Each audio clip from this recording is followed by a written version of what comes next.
Hi guys! Kumusta po sa inyong lahat? Ayan, good morning everyone and happy Thursday. Ayan, so guys, magluluto po ako ngayon ng ginataang kalabasa at lalahokan po natin yan ng malunggay para syempre masustansya.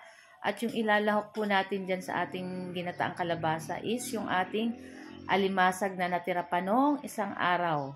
Ayan, so meron po tayo dyang sangkap na bawang, luya, sibuyas.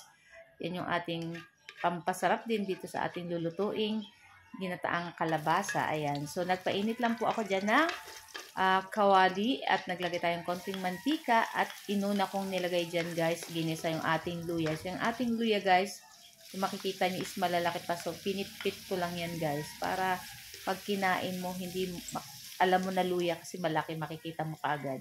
So, after nyan guys, naglagay na pala ako ng, sinabay ko na rin yung ating bawang at yung ating sibuyas sa pagisa. At pagkatapos guys, naglagay ako ng konting asin at paminta para may lasa na yung ating sangkap dyan. Pagkatapos, si ating pangalawang gata, ayan, binuhos na rin natin dyan. At pagkatapos, nilagay na natin dyan yung ating alimasag para kumapit na yung lasa nitong ating alimasag dito sa ating gata. Ayan, pagkatapos, ilagay na rin natin yung ating mga kalabasa. Ayan, ganyang kalalaki lang po yung paka-slice ng ating pakagayat nitong ating kalabasa. Ayan, pagkatapos, tatakpan lang po natin iyan para maluto yung ating kalabasa. Ayan, naku, napakabango nito guys. Talagang perfect sa ginataang kalabasa itong ganito, alimasag. Ayan, so binuksan ko lang yung parang pinakambao niya or yung pinakang ibabaw, no? Ating alimasag. Saka wag natin itatapon kasi andun pa din yung lasa nun. So, ito yung ating nakakapasarap dito sa ating ginataang kalabasa. Kayo po ba guys, ano po ang inyong lunch today? Ayan, share nyo naman at baka magkakuha pa ka ng ibang idea sa mga ulam. Ayan.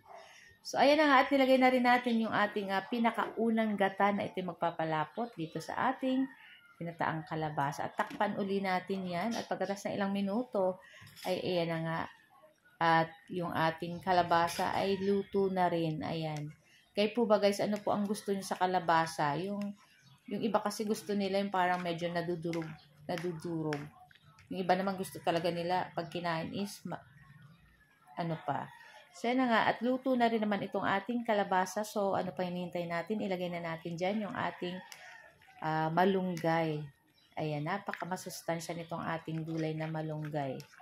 So, yan na nga, at ilang minuto lang ay papatay na rin po natin itong ating apoy. So, yung aming kapartner dito guys is, hindi ko na na-videohan. So, nagprito po ako ng isdang matambaka or lumahan. So, yun yung ating kapartner dito sa ating ginataang kalabasa. So, bagay na bagay yung ating pritong isda guys.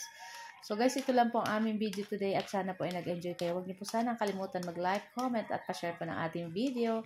At kung bago pa lang po kayo sa aming page, huwag niyo po sanang kalimutan mag-like at mag-follow para palagi po kayo updated sa aming mga bagong video. So guys, thank you for watching. Sarap!